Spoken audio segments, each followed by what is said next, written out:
Thomas the Tank Engine, the complete collection by the Reverend W. Awdry. This is episode 1, where today we will be taking a look at a story that takes place on the island of Sodor, that being the first ever story written for the franchise, The Three Railway Engines. Railway Series, number 1, The Three Railway Engines, by the Reverend W. Awdry, with illustrations by C. Reginald Dalby. Edward's Day Out. Once upon a time, there was a little engine called Edward. He lived in a shed with 5 other engines. They were all bigger than Edward and boasted about it. "The driver won't choose you again," they said. "He wants big, strong engines like us." Edward had not been out for a long time. He began to feel sad. Just then, the driver and fireman came along to start work. The driver looked at Edward. "Why are you sad?" he asked. "Would you like to come out today?" "Yes, please," said Edward. So the fireman lit the fire and made a nice lot of steam. Then the driver pulled the lever, and Edward puffed away. He whistled. "Look at me now!" The others were very cross. Left behind. Away went Edward to get some coaches. "Be careful, Edward," said the coaches. "Don't bump and bang us around like the other engines do." So Edward came up to the coaches, very, very gently, and the shunter fastened the coupling. "Thank you, Edward," said the coaches. "That was kind. We are glad you are taking us today." And then they went to the station where the people were waiting. Whistled Edward. "Get in, quickly, please." So the people got in quick, and Edward waited happily for the guard to blow his whistle and wave his green flag. He waited and waited. There was no whistle, no green flag. "Where is that guard?" Edward was getting anxious. The driver and fireman asked the station master, "Have you seen the guard?" "No," he said. And then the porter, "Have you seen the guard?" "Yes, last night," said the porter. Edward began to get crossed. "Are we ever going to start?" he asked. Just then a little boy shouted, "Here he comes!" and the guard was running, with his flags in one hand and a sandwich in the other. He ran to the platform, blew his whistle, and jumped into his van. Edward pulled off. He did have a happy day. All the children ran to wave as he went past, and he met old friends at all the stations. He worked so hard that the driver promised to take him out again the next day. "I'm going out again tomorrow," he told the other engines that night in the shed. "What do you think of that?" But he didn't hear what they thought, for he was too tired and happy that he fell asleep at once. On to story number 2, Edward and Gordon. One of the engines in Edward's shed was called Gordon. He was very big and very proud. "You watch this afternoon, little Edward," he boasted, "as I rush through with the express. That will be a splendid sight for you." Just then his driver pulled the lever. "Goodbye, little Edward," said Gordon as he puffed away. "Look out for me this afternoon." Edward went off too, to do some shunting. Edward liked shunting. It was like playing with the trucks. He would come up quietly and give them a pull. "Oh, ho, ho, ho!" screamed the trucks. "Whatever is happening?" Then he would stop, and the silly trucks would go bump into each other. "Ah! Whoa, whoa, whoa!" they cried again. Edward pushed them until they were running nicely, and then they weren't expecting it. He would stop again. One of them would be sure to run off to another line. Edward played till there were no more trucks. Then he stopped to the rest.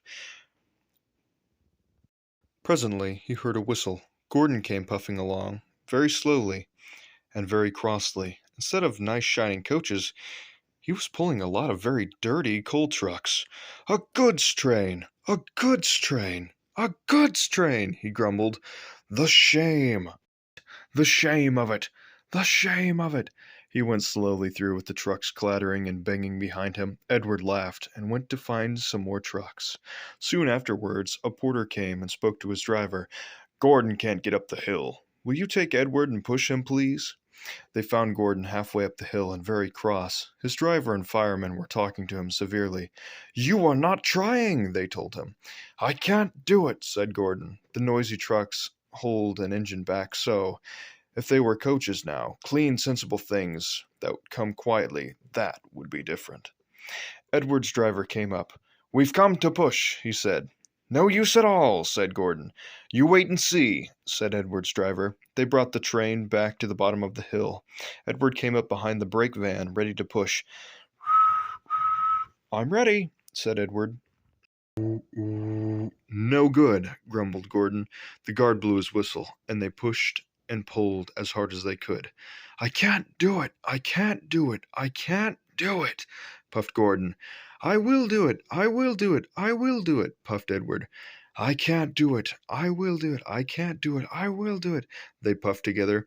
Edward pushed and puffed and puffed and pushed as hard as he ever could, and almost before he realized it, Gordon found himself at the top of the hill.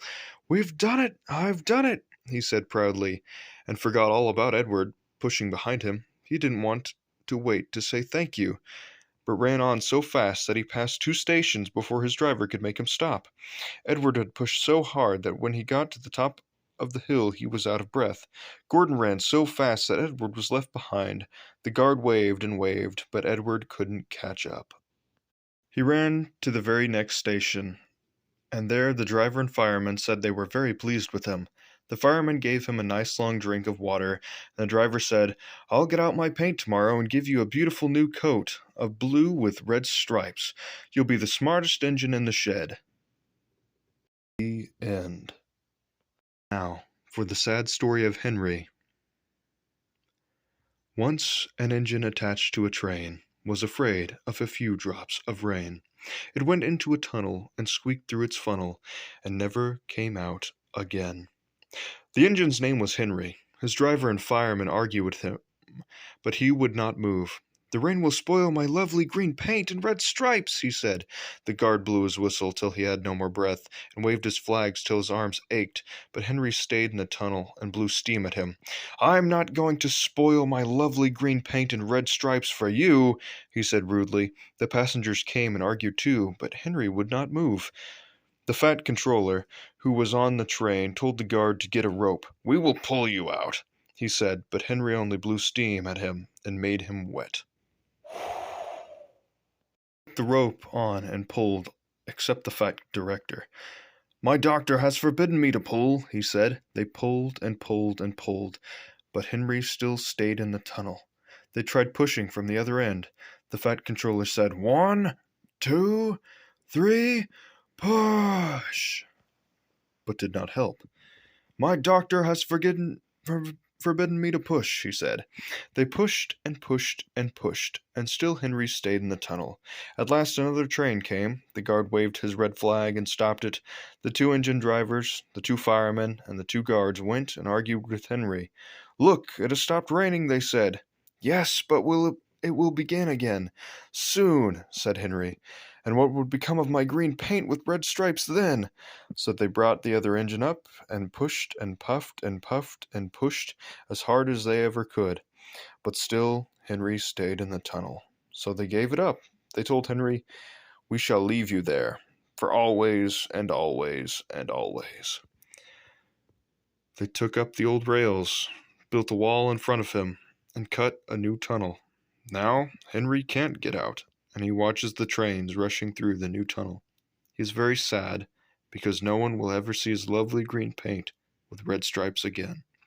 But I think he deserved it. Don't you?